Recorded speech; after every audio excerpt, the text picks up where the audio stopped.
That's so fun. So it's a 6-year spread? Yeah. Well, Well-ish, 5. no. Mm, Yeah. My middle was 4.5 when 4.5. she was born. So, Okay. So yeah, yeah, which we're I kind of close to really that. loved, actually. Oh. Like, Mhm. of course, the entire time I was pregnant, I was like, we're done, we're done, we're done. We brought her home. We're like, we're not done. But we really liked that age gap compared to, bringing home a newborn to a not even 2-year-old. Oh, It's so different. I think that all the time. Hey, ladies, by the way, welcome to the Revitalized Womanhood podcast. Emily and I are just shooting the ball over here. Hey, Per you know how usual. we do. You know how we do. They Love are it. so used to this. Well, so my first 2, 3-year gap, which was great. It was fine. Like, because we weren't doing anything. Well, I guess they were 2 and 5 when we started traveling the world. So I guess but that was a great age, honestly, for them because they just hung out in their car seat. Then they were easy. We could just tote them along everywhere. I'll tell you what, though, like where it got hard was 9 and 6.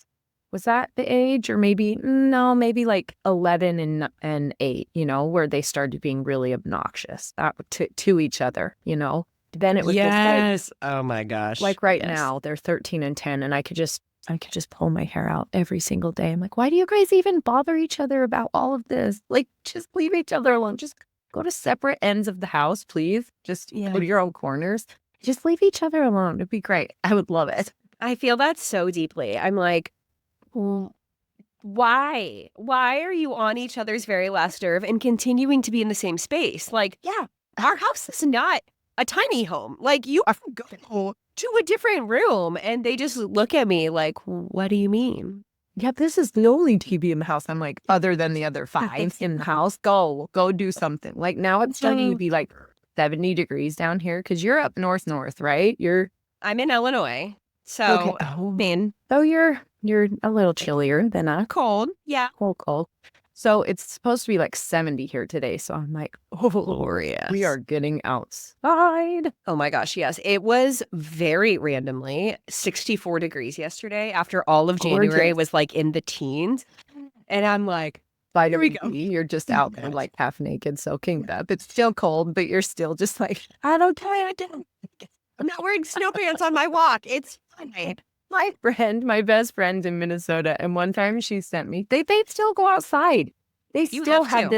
this, they You have do. to. They have this belief in life that there's never bad weather, only being unprepared for it. I'm Yes, like, it's no, so true. that doesn't exist. That doesn't exist. So she sends me a video of her out walking because she's a marathon runner. Like she's very active. And she's got legit a face thing to hear and her like snow goggles. And I'm like, you don't have to go out in that kind of weather. You do, like, though. You do. You do. First of all, yeah, I have fully embraced this because I was very much in the camp for most of my life that I really hated winter. Like, it's cold, whatever. And then I really started to like embrace the idea of seasonality. And first of all, just doing hard things, build your capacity to do hard things. And now, like, I actually really love going on walks when it's freezing. Like, and like you said, like, it's all about preparation. I just put on my snow pants. I put on an extra layer, put on my coat, put on my hat, put on my gloves, put on like something to block my face. And like, the sun is still shining. The wind is still like revitalizing. I'm still moving. It's like, especially as a solopreneur that works from home, like I have got to get out in order to have a thought in my brain and feel regulated. And you know what? It has really rebuilt my capacity for being like, I can do hard things. Like if I can go on a walk when it is blizzarding and 0 degrees outside, then by golly, I can send the email. It may be, right? I wonder what's harder, 120 degrees versus what you're talking about. I wonder what's harder. I think cold. Depends. I think cold's harder. It depends on if it's hot and humid. Oh, ew. Yeah, no, we're dry here. Yeah. We're dry. And humid, it gets like 100 level. It gets like 100% humidity here and 100 something degrees, and that's brutal. And that's why I was actually talking to my friend the other day, like 30 to 40 degrees and like rainy, it actually feels worse than 0 degrees because you get the humidity and you get this like damp in your bones cold. But when it's 0 degrees and you can never get dry again, like you'll never know what dry feels like ever again. That was New Zealand and England for us. Absolutely. It's like, will I ever know what dry feels like again? Yes, that's where. Do you know that's so funny? We're sitting here literally talking about the weather. And that is my full like shtick in my community is we are not here to talk about the weather. We're here to talk about the deep stuff. And we're like, I think cool and cold. And Hey, so ladies, talking about doing hard things. We're already talking about it. Well, I already kicked this episode off before I hit record, telling Emily that we're basically the same person. And now we're going to have to be besties because we are so aligned in our mission. We started at the same time. We went on this journey together, apparently, but separately.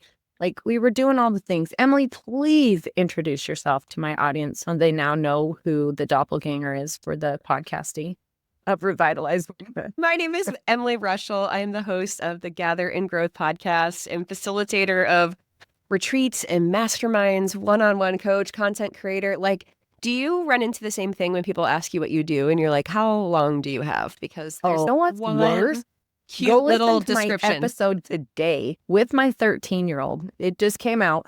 And what's worse is I'm a stay-at-home mom. I don't have a job. And I'm like, okay, well, podcasting aside, running a community aside, having to do all the things that comes along with being an entrepreneur aside, is a maid a job? And he's like, yeah. And I'm like, but I don't have a job. And like, is someone who cooks, a chef at a restaurant, is that a job? And he's like, yeah. And I'm like, he got into it. My kids are almost 6 and 8, and they basically just think my job is computer. Barbie movie when they're like, his job is beach. Like, his job is computer. Like, God is so good at being on the computer. I'm like, yeah, they do know that I travel to speak, and they can wrap their heads around that because they think it's really scary. And especially when my son was a little bit younger and he was really showing signs of anxiety and like cultivating bravery to do some hard, scary things. Like I would draw on that experience of like the hard and scary things that I was doing in real time. So they do get that. And okay, we're just going off on so many tangents. I'm hosting a retreat in Yellowstone. Yeah. This August. I'm partnering with Trova Trip. I'm really excited. And yesterday my son was reading like a book that was about like natural disasters, things, landforms, things like that. And there was a picture of Yellowstone in there and he was asking me questions about it. I'm like, no, I'm actually going there. Like I'm hosting a retreat there. And he goes, how much does it cost to host a retreat in Yellowstone? And I'm like, that's like a really insightful question. Yeah. That's like actually asking me what I do for work. Anyway, it was cool. Okay, so how did I get to this point? So I live on a farm in the literal middle of nowhere, Illinois. We have 42 people in our town. We are 45 minutes from the grocery store, just to set the stage. I did not grow up here. I married a farmer, and farms don't move, so people do.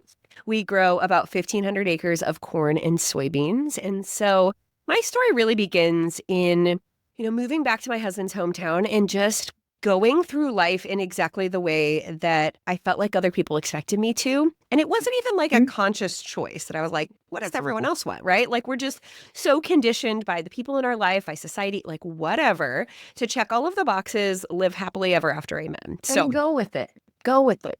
Go with it. And be so grateful, right? Embrace it. Yes. And so I was a 4th grade teacher, and I remember walking into like my new elementary school and being like, this is the classroom I'm going to be in for the rest of my life. And to make matters even, like to really drive home the point of that story, the teacher who was in that room previously had our family name and had just retired. So I'm like, I am the new Mrs. Rushel, and this is my life forever. And I have no doubt that if I were still there, I'd have a beautiful life, and it would have been so wonderful and fulfilling. But I can think back even before that, when I started teaching, having this moment of like, this ain't it. But like, what else am I supposed to do? I work so hard to become a teacher. I can't do anything else. So anyway, fast forward a little bit, on a total random set of coincidences, leap of faith, found myself at a local nonprofit, the YMCA, as a program director. And it's there that my brain just exploded with all of these opportunities and possibilities of things I didn't know I was capable of, like being the marketing department, managing a really big budget, like hiring employees, creating programs from scratch, building community relationships. And so that really set the stage for what was to come that I would have never expected. I think as entrepreneurs, you're either like, I always knew I wanted to be an entrepreneur. This is my life path forever. Or I don't know, it just kind of chose me. And that's for sure how I ended up Right. here, which started with, after my second child, my daughter was born, having this moment of realization while holding her of like, wow, I'm so far on the back burner. I'm not even in the kitchen anymore. I am burnt out. I'm stressed. I'm like giving so much of myself to my job. And I was really good at my job. Um, like health, what's health? I'm coming home at the end of the day frustrated at my toddler and newborn for existing. And I'm like, there has got to be more to life than this. But the story I hear so many women say when they have that realization is like instantly we go back into shame. Yeah. Why can't I just be grateful? Like I have everything I've ever wanted. I'm married. We bought the house. Like I have the kids. I'm having career success. If anyone knows I feel this way, they're going to think I'm just the worst person on the planet. Yes, like I'm so grateful. Like, Mhm. yeah, we go to this place of shame. And so, I kind of sat there professionally for a while, but I did take the initiative to be like, I have got to feel better. And of course, as the product of 90s and 2000s diet culture, I had tried the like, I'm going to elliptical myself skinny. And I'm like, here I have this baby girl, and it would devastate me if she ever felt the way about herself that I do in this moment. Right. And so it ignited this spark to approach health from a place of love instead of shame, which opened the door to personal growth and development, which felt like someone turning the lights on, which then led me from being the opposite of a runner to running a half marathon. And I just started looking around thinking, there has got to be other women who live in the middle of nowhere who are thinking about these things. I didn't see it represented anywhere on these online spaces. I didn't see it represented anywhere in my real life. Whether or not that was true, I just felt like I couldn't connect with anyone on that level. And so I did what any sane person does during the middle of a pandemic, and I started an Instagram. And that led me to inevitably taking the leap into full-time entrepreneurship. I really thought I was going to be like habit coaching. Like my platform was really based on like goals and habits and personal growth. And gosh, since then, it has just taken so many wild turns as my journey has deepened, as I've coached women, as I've sat in conversations and just really started unpacking and understanding the world and going through my own series of really getting to know, love, and trust myself, deconditioning everything I know about everything, and somehow putting it all back together. And so I'm just obsessed with what I get to do. And that's ultimately what brought me here today. Yes. We are pioneers. I tell my husband all the time because he's just started a new community for men and women about getting outside, getting outdoors, adventures, like just, and it's free. It's free. His company, because he has so many other companies, he's an entrepreneur, is paying for them to have free membership. I'm like, don't tell people that that's a thing. That's Some of us amazing. don't have companies to float this. But anyway, but yeah, no, it is. He just legitimately wants people to have better finances, have better fitness, have better like mindset around travel. Like you can do these things. You can do the hard things. Like do it. Here, I will mentor you, or here, I will go with you. So we're going to Costa Rica. We went to Africa last year for 2 weeks. He took a group to Alaska last year. He takes 2 different groups to Hawaii every year. Like, love that. It's so incredible. But he's so frustrated that even with it being free, it's so hard to get people to commit to be part of the membership, to come be part of the group. And I'm like, yes. And so because he's so new, you and I went through this like in 2022 and 2023, but now we're over it. He's stuck on the podcasting world is so saturated. It's too saturated. I'm like, yeah, that is a thing. There's 3.5 million podcasts right now, but only 23% of them are active. Yeah. That's still saturated, but that's not the thing. I think, and then I say, he says, what I'm doing is going to be, it's too saturated, right? There's plenty of communities, whatever. And I'm like, no. I do believe there are tons of communities, but the communities, what we're talking about, you and I, and where I'm like, oh my gosh, this is my girl. She gets me. She knows, is we're pioneering this community concept for women who do not put into themselves, do not invest in themselves. Like you've got these other communities like the Emily Reuschelas and the Boss Babes and these amazing communities for women who are like, I'm going to entrepreneur the heck out of this. I am going to climb this ladder. I am going to be I'm going to do 75 hard for the rest of my life. Like, right? These women, these women Sure. versus the moms that are at home in the trenches and probably working as well, but mostly moms and wives and women who have been conditioned to think you don't get to eat like everybody else gets to. You have to like basically just have the snacks that's left over off your kid's tray, or you don't get to sleep because guess what? Your husband needs the full 12 hours. He needs it. He's got to go to work. So you stay up all night with that new baby. Yes. Okay.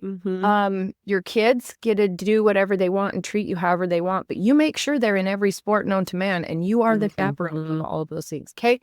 These are the women that I call it's the supposed to's, like you just said. Yeah, I'm not saying your life is crap. I'm not saying that. My life has never been crap. Even when we lost everything, we were negative $750,000 and we had to pay that back and we were looking down the barrel of it. My life was never bad. It was always good. I was always happy, but it can be better. Yeah. And it can be best. Good, better, best.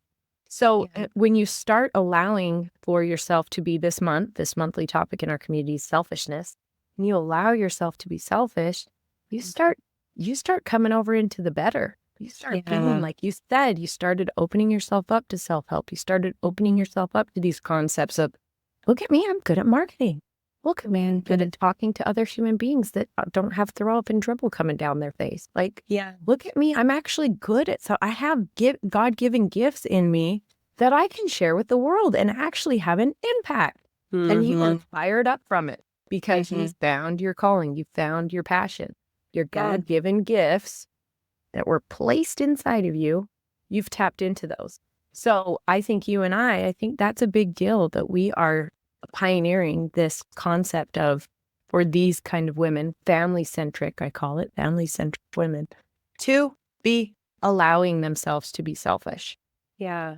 Well, and, the common thread that I see in everything that you just shared is like this underlying metric of worthiness that, if I your value. When I scroll back, before these benchmarks in my journey, or even throughout my journey, there's so many different levels of like defining and understanding and owning my inherent worthiness that I've really had to wrestle with.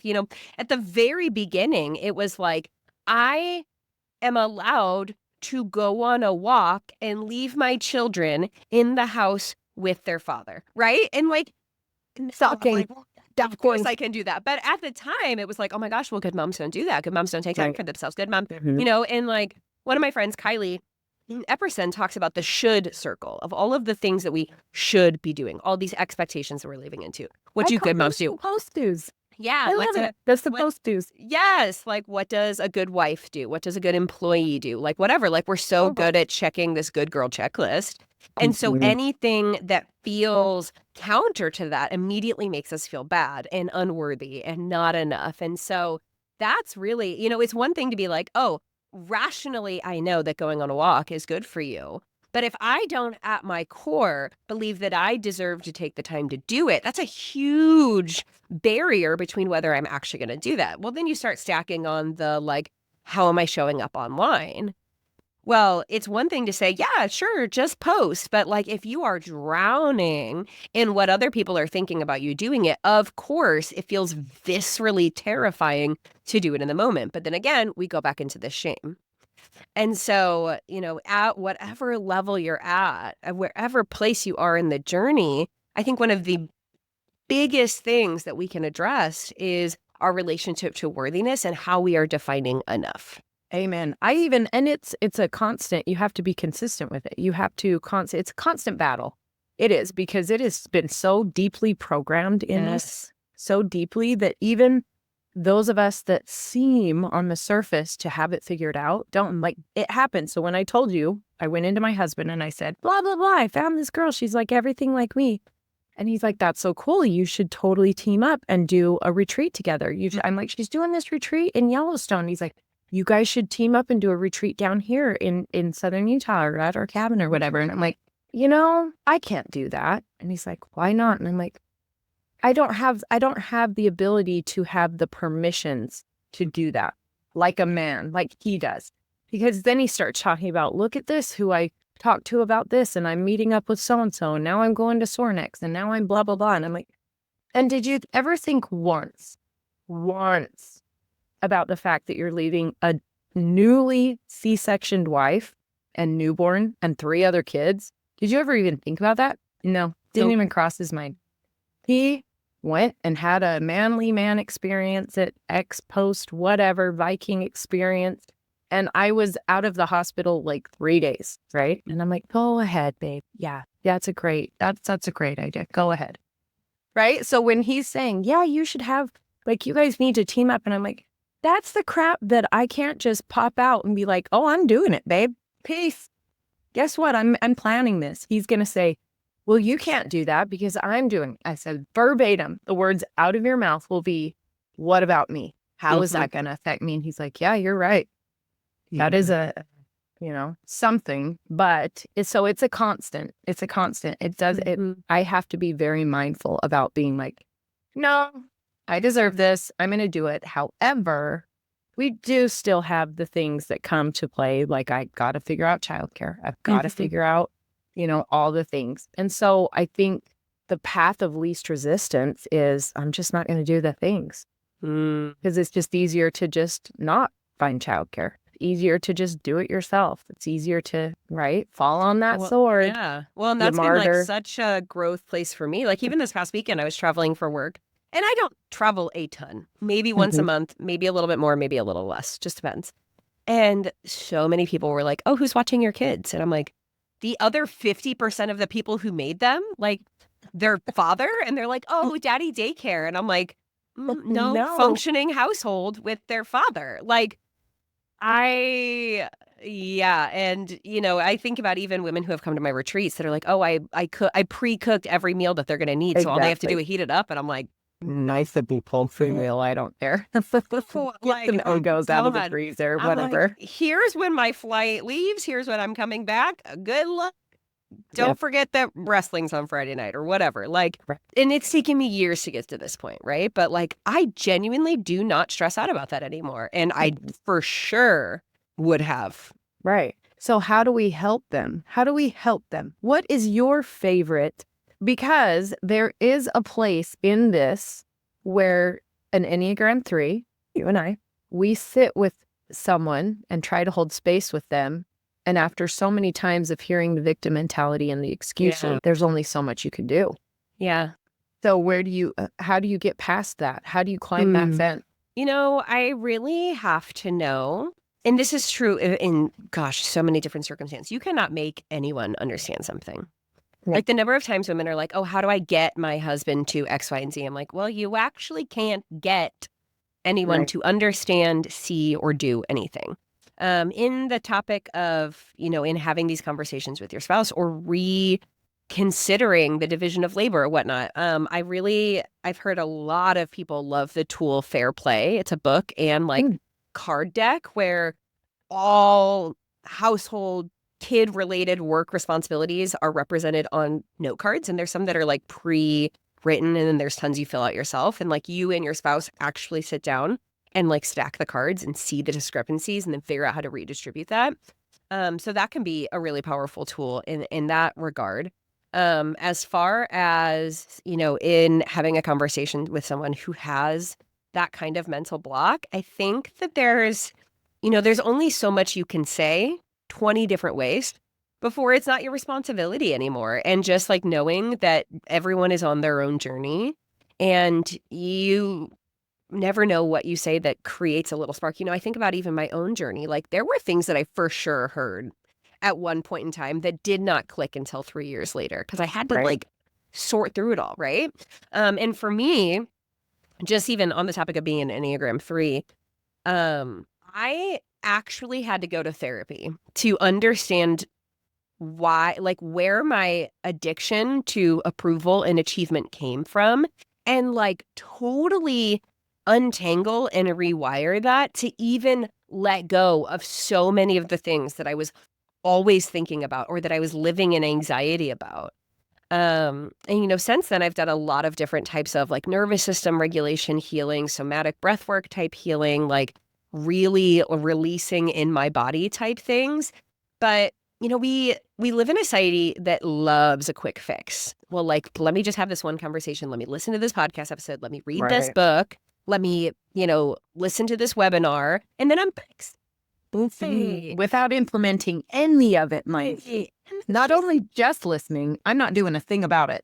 Right. And that's just not how it works, right? Like real transformational life change happens over time. It's why my group programs are 6 months long, because we don't get, like, sure, there are things that you can do that will give you some quick wins. But if you're looking to like totally untangle something, totally transform your mindset, totally, exist in a different headspace, that doesn't happen overnight.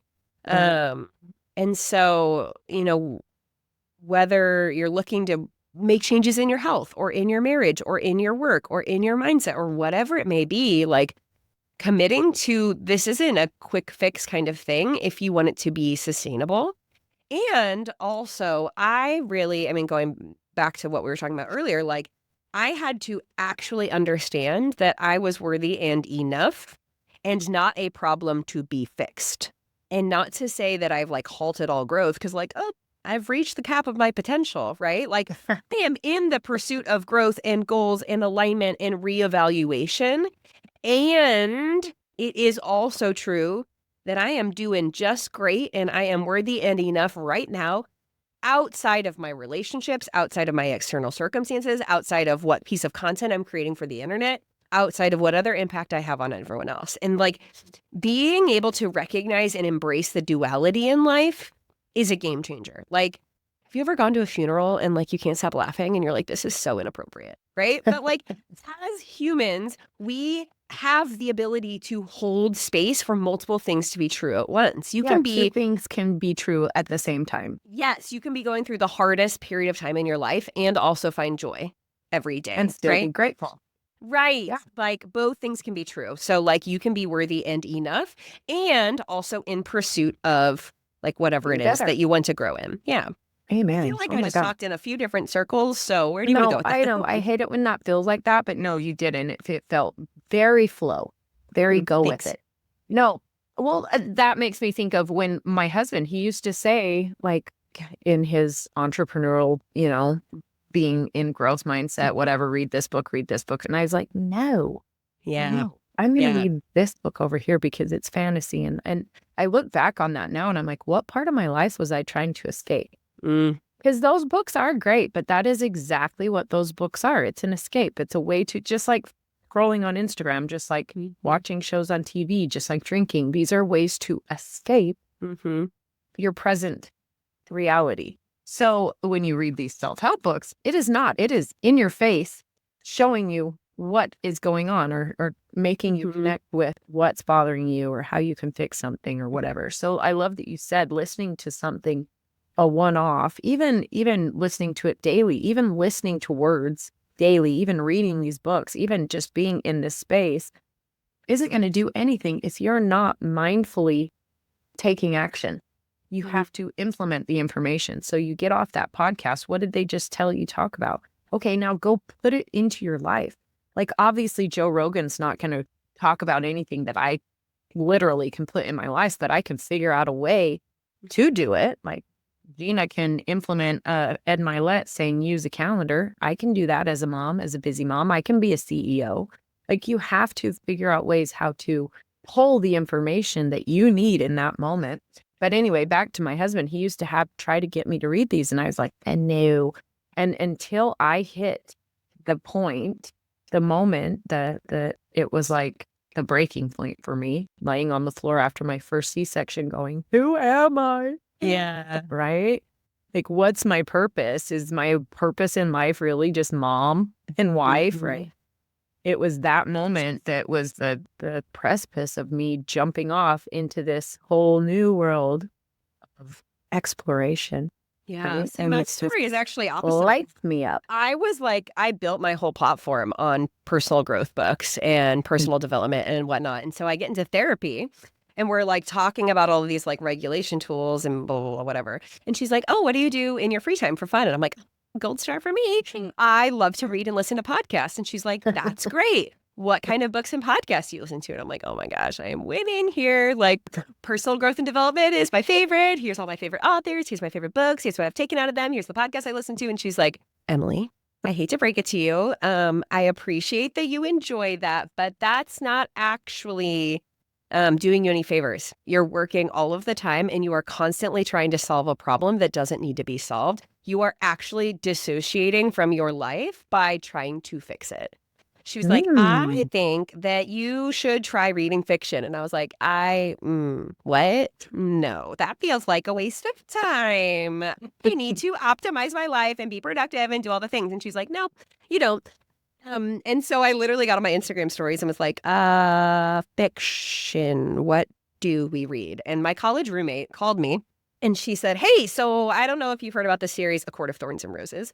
Yes, it saved my life. You should read it. And I'm telling you, I researched this thing like I was trying to figure out what diapers to put on my newborn. Mind you, I have an addictive habit of like self-help book, immediately order on Amazon. And I'm like psychoanalyzing this thing, right?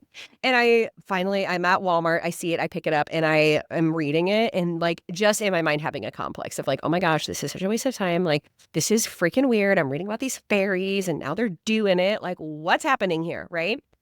I mean, have like a podcast episode from the moment or the morning after I started this book where I'm like, into it. I love it so much. I'm having this high speed come apart about how I'm like reading this fiction book, right?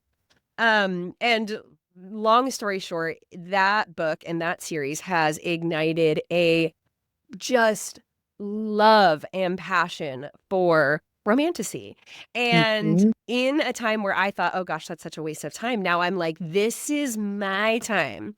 And and with no exaggeration, like truly changed my life. Like the number of actual lessons I have taken away and seeing myself in other people's stories and like the empowerment and the personal growth. Like if you look at Farah's journey from ACOTAR to the last book, like it is personal growth and development in real time. It is application. It is like really stepping into her power and it literally transformed my marriage. It changed the way that I showed up in the world, in my business, in my life. And it like was the catalyst that undid this obsession with like needing to do things right and check all of the boxes in order to get a gold star. So I actually have a very different opinion on this. Is like awesome, because you're not able to tap into your creative. You're not able to tap into your fun and playful and this side. You are totally just hyper set on checking. I was like so deep in the masculine energy of my life that I didn't even know that was a thing. And like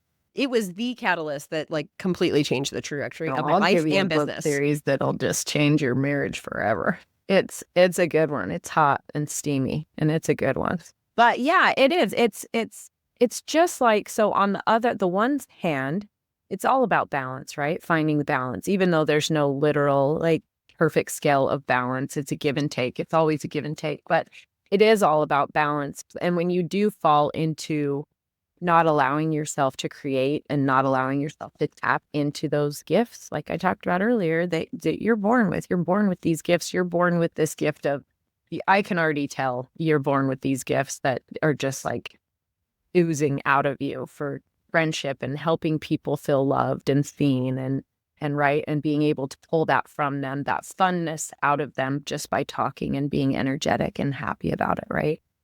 And if you don't have both sides of that coin, absolutely, you are going to not be the best version of yourself because you're not giving the other side of that coin any credit. You're just ignoring it and not giving it power. So that's so funny. We are two opposite sides of a coin. I love that so much. Best way to be. You need the yin and the yang. That was me. I loved those books. I was all about it. It took me probably 2 days to read every Twilight book there was. I was in it.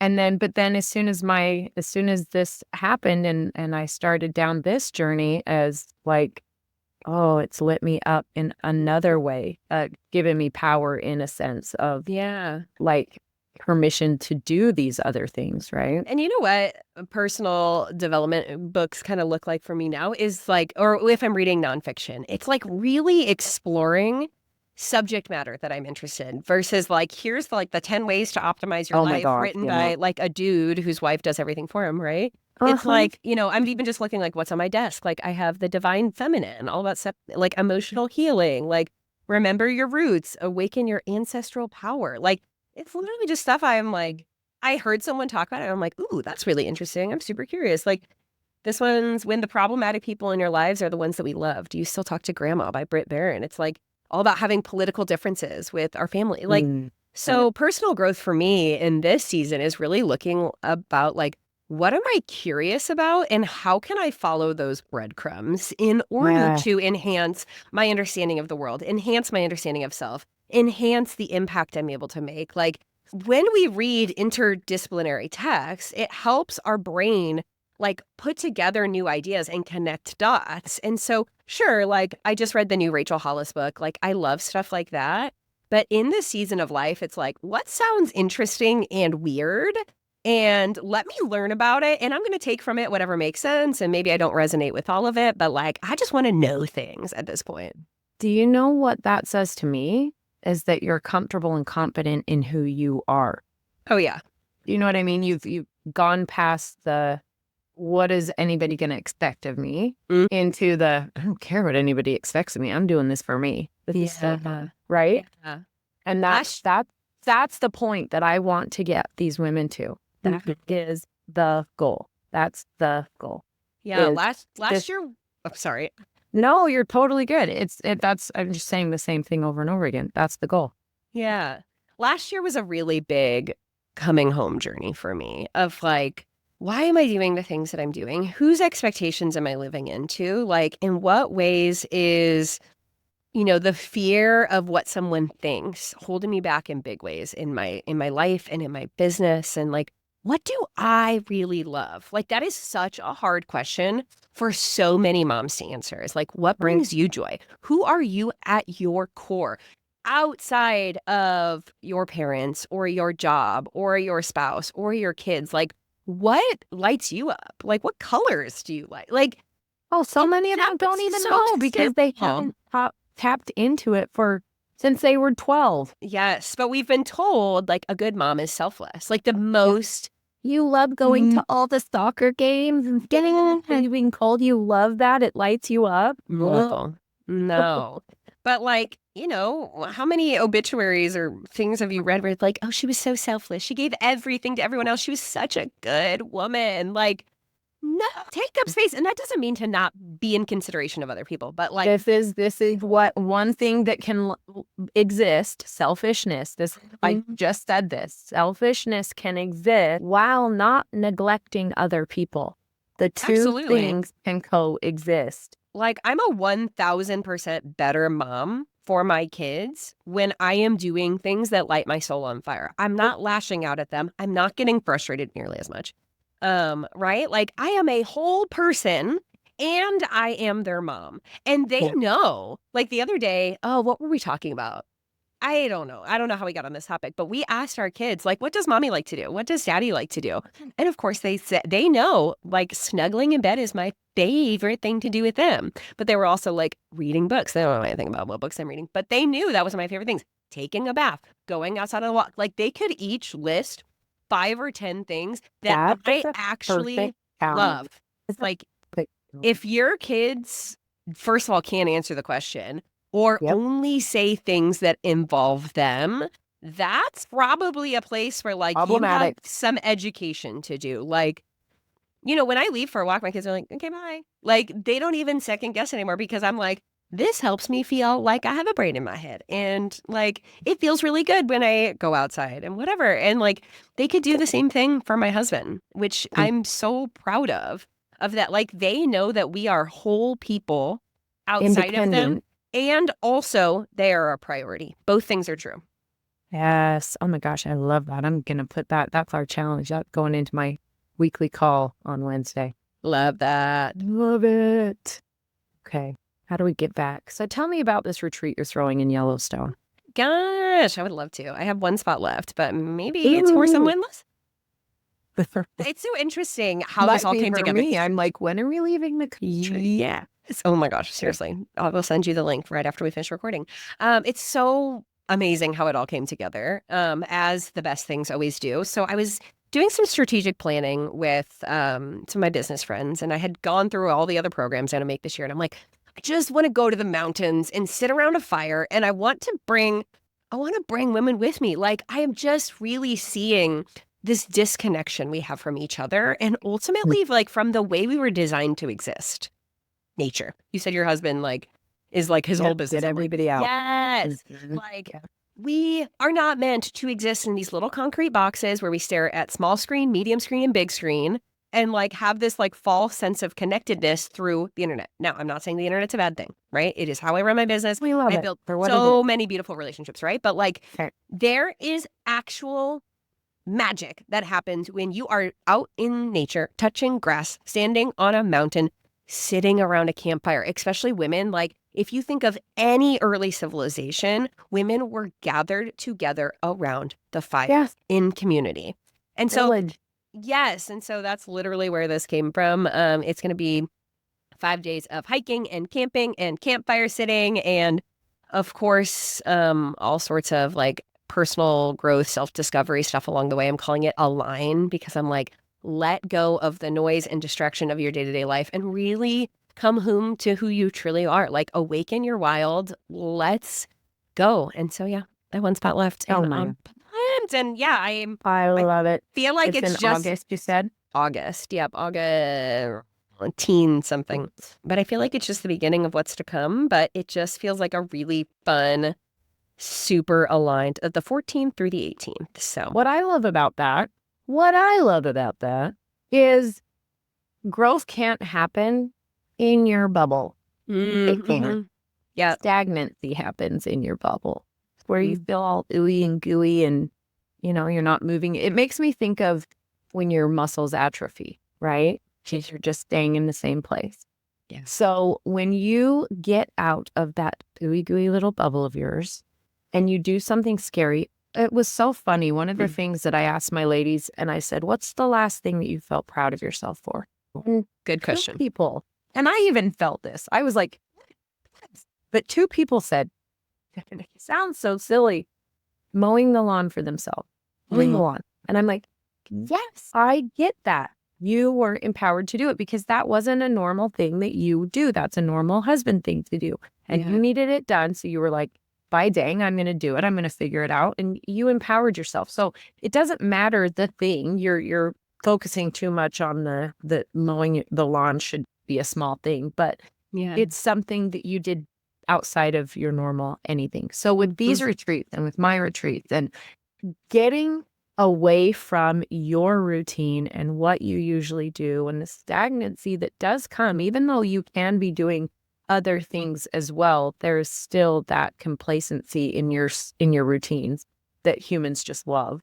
You're doing something hard, and nothing feels better than when you do something that you thought, oh, I can't do that, or I couldn't do that, or I wouldn't do that, or, you know, I wouldn't like that. And then you are doing it and you're seeing yourself in this whole new way because you've got these other beautiful women who are like mirrors for you. Yes. Showing you that you have this in you. Like, she's been there all along. Look, Yeah. look, she's right there. You have these mirrors showing you what an incredible person is in there. There's nothing better. Nothing. And how do you explain that? You can't. It's like you said earlier. You can explain something 80 different ways, and you will never understand it until you go through it. That is the whole point of empathy, that you will never understand. And I could never understand postpartum depression until I experienced it. And then I was like, oh, I see you now. I got you. Right. Well, like you said, like, growth exists outside of our comfort zones, right? Yeah. And there's a lot of really good work that we can do virtually. But there is like energetically something different when you are immersed for multiple days in an experience, and the transformations that come on the other side of gatherings, whether it's a small retreat or like even a conference, things like that, like, because again, we're supposed to be together. And so, the number of times I've heard, I don't even know why I signed up, or I don't even know why I'm here. I just feel like I should. Like, it's never an accident. We're always brought together for the right reason. And at the right how many time. times do you hear afterwards, gosh, I wish I wouldn't have done that? Never. Never. I've never in my life. But also, I will take it one step further. And the best things that have ever come out of my retreats or retreats I've done or gone to is the physical activities, the paddle boarding, the hiking, the, setting up a tent, the, outdoor cooking, anything that takes like actual getting your hands into it, doing it, pushing yourself, that physical barrier, it's next level. So I'm excited for that for you. That's so cool. Me too. Well, okay. Since we have been just this way and that, I did not follow this script at all. My favorite way to go. Yeah, we just kind of like shot from the hip here. What do you hope? What is your biggest hope that you and I, people like us that are creating space for women, what's your biggest hope that comes out of this? The root of what I do, and this is really specific and it has expanded beyond this, but, I live in a really small town. And I have said since the beginning, in one way or another, that my greatest mission is to transform our rural communities from the inside out. And that's not even exclusive to that anymore, but there's just so many people that exist with such limited mindsets. And maybe that's for themselves. Maybe that's the way that they view the world. Maybe that's what they expect of other people. But I really, truly believe we change the world by healing ourselves. When women know, love, and trust themselves, it is a light that radiates that cannot be stopped. It changes their relationship with their kids. It impacts their spouse. It is a light that just moves forward to other women, that influences their journey, that radiates into their community. And like, I've really had the blessing over the past couple of months to start to see the ripple effect of what I do, and like women who have come to my retreats who are now leading communities of their own, who are changing lives in that way. And so I've gotten to see kind of that full circle, which is amazing. But, so many people exist from a place of fear and shame and judgment and criticism. And it always begins with the way that they feel about themselves. And so in the work that we are doing in, empowering women feels like such like a loose term that gets thrown around. But it really is like when you know, love, and trust yourself at a soul level, like it cannot be contained. And so I know it sounds cheesy, but I really think that's how we change the world, right? So many of us went into helping professions like teaching or nursing or whatever because we want to take the world a better place. But it actually starts right here in our own hearts, and then in the connections we make with each other and beyond. I think it's so interesting that I had a powerhouse on one of my episodes, and she said she hated the word empower. And that's like her own thing, whatever. But I sat there and I'm like, why? I freaking love it. And I was like, oh, do you? And I kind of didn't really think about it. But since then, I mean, it is like, it affected me so much that it's never come out of my brain, right? That word is something. And I thought, she has her own reasons, whatever. When I hear it, and when I, like you said, want to like give women permission to whatever, so allow themselves to be empowered, it makes me connected to the emotion I felt whenever I have been empowered to do something, when I have had a situation that I've grown through or grown past, or my journeys come to the opposite side of whatever. I can see where it's happened. I can pinpoint the moment, even if it wasn't like, I love that saying that says, when you ask God for patience, he's not going to give you patience. He's going to give you a lot of experiences to develop, learn how to be patient. Yes. And it's like, you asked for confidence. God's not going to just give you confidence. He's going to give you lots of ways to figure out how to be confident. That to me is empowering. That is empowerment. That is that word embodied. It's like, we, Emily and I, whoever, women with women's communities, podcasts, whatever, we're not going to just give you empowerment and growth. We are going to give It's you an invitation. a lot. Yeah, we're going to give you permission to explore all of those amazing things that come along in your life that allow you the opportunity to become. Yeah. So, I don't know. Pretty Well, cool. and it's an inside job, right? A lot of people say that they want women to be empowered, but yes, I'm not going to come over and do your squats for you. I got my own squats to do. Yeah. Dude. Well, I just mean, like we say, oh, I support women and I believe in other women, but like that starts with you. If you don't really feel empowered and love yourself, that seeps out and becomes jealousy or criticism or shame for other women. It's like a massive feminine wound. And so in order to empower women, the best thing you can do is to become an empowered woman. And that comes by, doing the work and being in spaces like this and committing to the process. I have so many women that naysay on my community and they're like, there's no way there's no judgment in there. There's no way there's no backbiting. There's no way there's no gossip or cattiness or whatever. And I'm like, there's not. Yeah. I get it. I get it. I get what you're saying. But there's not.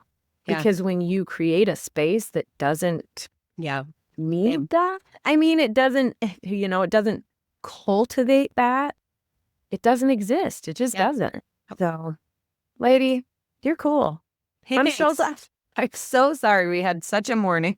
Poor Emily. She's like, good thing you're just along for the ride because, man, Gina's morning was, I thought I was getting on a different podcast. I mean, you have a 3-week-old. So the fact that you're here and like on fire, like you did it. Not on my boob. Normally, you're good. On my boob. My 16-month-old is still on my boob all the time. So Yeah, same. That's why she's in daycare. Yeah. So it's fine. I love interviewing other podcasters because they're like, yeah, whatever, I get it. It's fine. Let's roll. God, I actually did. I was on one with her for the first time, and it was a gal that I probably, in hindsight, thought probably was rude of me to have a newborn on her. But, me, who I am, I'm like, man, this is me. Take it or leave it. Don't air it. If you don't want to air it, don't air it. And she didn't make a peep, but I was like, this is me. I'm so unapologetically like, this is it. And that actually happened for me. Like you said, last year, you kind of had this awakening. Ours was 2023 when we left for 6 months to go travel the world again. And I was like on a trajectory like this on everything. I was paying a business coach buku bucks. I was like, got to do this. And I was doing this. And had gone to so many events and I was implementing all the information and blah, blah, blah, blah, blah. And I'm like, my husband says, I remember telling my coach, I'm like, so my husband says we're leaving the country in a couple weeks. So yeah, all that stuff we've been working on just, not even put a pin in it. It's just not happening. Don't table that. And it was honestly okay. I just embraced the word ease and it all just became this beautiful, amazing, like almost transcended myself. I became this like Mother Earth form of myself. Love it. But I was like, yeah, it totally was so great, but it bled into all the rest. It changed my whole, like, who cares if there's a baby on my podcast? Who cares if my 4-year-old comes in while I'm podcast? Like, who cares? The supposed to's, right? Who cares? No one's saying it has to be this way. No one's saying your life. Take this as I'm saying this for my specifics. Your life does not have to be this way. June Cleaver did not lay out the foundation for all of us, and we have to follow the prompts. Right. Like, do what you want. Give your kids cold cereal for dinner if you want. Like, there's your permission.